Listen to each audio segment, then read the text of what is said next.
बारामतीत कृषी प्रदर्शनानिमित्त संपूर्ण पवार कुटुंब एकत्रित आलं होतं। यावेळी पंकजा मुंडे पहिल्यांदाच बारामतीच्या कृषी प्रदर्शनाला पाहुण्या म्हणून उपस्थित राहिल्या। पवार कुटुंबातल्या राजकीय नेत्यांमध्ये अबोला राहिला असला तरी पंकजा मुंडेंनी मात्र तोंड भरून कौतुक केलंय। पाहूया त्या संदर्भातला हा रिपोर्ट। बारामतीतल्या कृषी प्रदर्शनात पहिल्यांदाच हजर राहिलेल्या मंत्री पंकजा मुंडेंनी अजित पवारांची तोंड भरून स्तुती केली आहे। कृषी प्रदर्शनानिमित्त संपूर्ण पवार कुटुंब एका मंचावर होतं। शरद पवारांसह त्यांचे बंधू प्रतापराव पवार, अजित पवार, सुप्रिया सुळे साऱ्यांची उपस्थिती होती। सत्कार सोहळे एकमेकांच्या हस्ते स्वीकारले गेले असले तरी मात्र अबोला कायम दिसला। चेअरमन ॲग्रिकल्चर डेव्हलपमेंट ट्रस्ट आणि माननीय सुप्रिया सुळे खासदार लोकसभा यांना विनंती करते की त्यांनी पाहुण्यांचा सत्कार करावा। सर्वप्रथम आजचे प्रमुख पाहुणे व उद्घाटक माननीय अजितदादा पवार, उपमुख्यमंत्री महाराष्ट्र राज्य यांचा सत्कार यांनी करावा।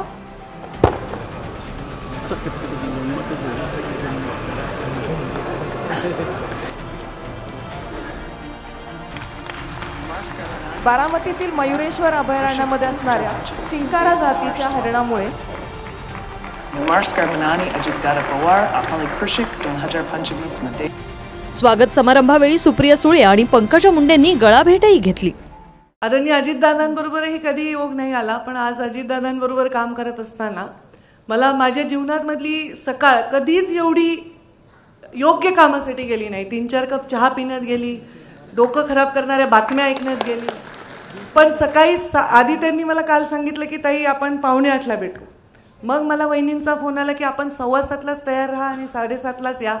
मला यायला 7:31च झाले होते, पण दादा ऑलरेडी गाडीत बसलेले होते आणि मी धावत जाऊन गाडीत बसले। म्हणजे मला असं वाटलं की बारामतीमध्ये तुम्ही मला दर महिन्याला जरा बोलवत जा, त्यामुळे इथला प्रोफेशनलिझम हा खरंच मला शिकता येईल आणि मला खूप काही रेप्लिकेट करता येईल। कारण मी एका दुष्काळी भागात जन्मले वाढले आणि एका दुष्काळी भागातलं राजकारण करणं, कारण तिथले लोक मायग्रेट झालेले असतात, त्यांना एवढं सपोर्ट सिस्टीम नसते। अशा वेळी काम करत असताना ह्या गोष्टी कशा आम्ही करू शकतो ही एक तळमळ मनामध्ये आहे। मी पण एकदम एवढ्या पॉवर पॅक्ड कार्यक्रमामध्ये मलाही वेगळं वाटतंय, कारण माझ्या जीवनात मला कधीही बारामतीच्या या मंचावर कार्यक्रम घेईल असं कधी वाटलं नव्हतं। पण ते धन्यवाद मोदीजींचे आणि आमच्या मुख्यमंत्र्यांचे की त्यांनी मला हे जे खातं दिलंय, त्या खात्याच्या निमित्ताने आदरणीय अजितदादांच्या मनामध्ये खूप संकल्पना होत्या आणि त्याच्यासाठी ते म्हणे तुम्ही इथे जरूर या आणि खूप वेळ आम्हाला बघता आलं सगळं।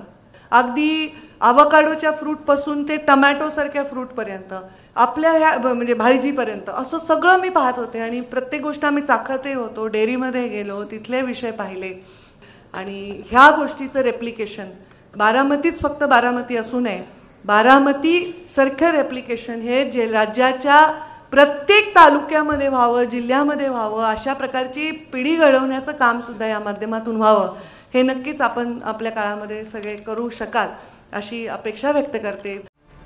यानंतर अजित पवार गटाचे आमदार आणि कृषी मंत्री माणिकराव कोकाटेंनी अजित पवारांचं कौतुक करताना पहाटेच्या शपथविधीचा निर्णय अजित पवारांचाच होता याची शरद पवारांसमोरच अप्रत्यक्ष कबुली देऊन टाकली। एवढ्या सकाळी उठून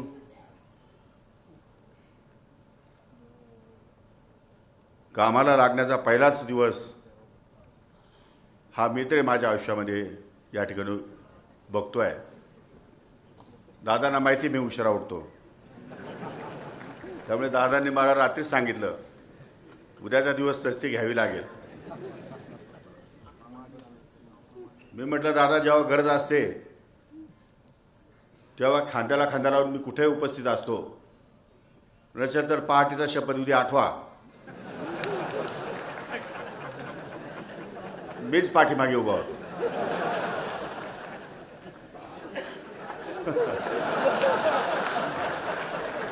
लोक म्हणतात त्याप्रमाणे।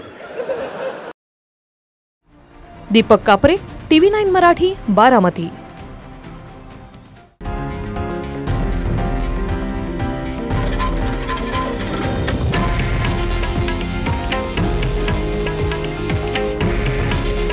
हे आहे देशातील नंबर 1 न्यूज नेटवर्क आणि आपण पाहत आहात TV9 मराठी। काळजी तुमची, हित महाराष्ट्राचं।